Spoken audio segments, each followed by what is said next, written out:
Bugungi mavzuyimiz masalalar yechish. 3 ta sonning yig'indisi 850 ga teng. Ikkinchi son birinchisidan 4 marta katta, ammo uchinchisidan 3 marta kichik. Shu sonlarni toping. Demak, birinchi sonimiz x. Ikkinchi sonimiz bu x ni 4 marta katta.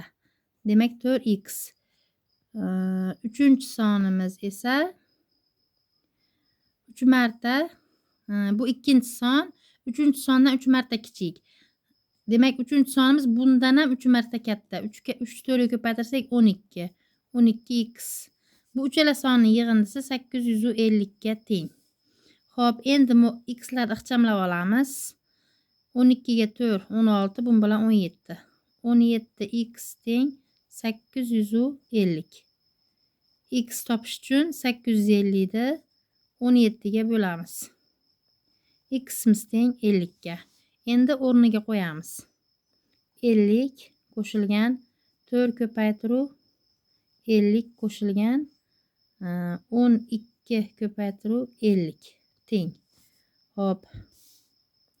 50 4 kara 5imiz 20 200 qo'shilgan 0 ni yozib olaman. 5 kara 2imiz 10, 5 kara 1imiz 5, tildagi bilan 6. Hop, qo'shsak 850 soni kelib chiqyapti.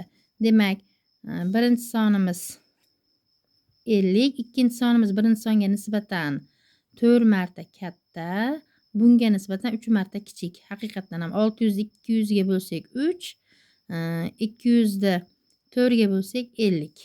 Uchala sonimiz ham aniq bo'ldi. Birinchi sonimiz 50, ikkinchisi 200, uchinchisi esa 600 soniga teng ekan.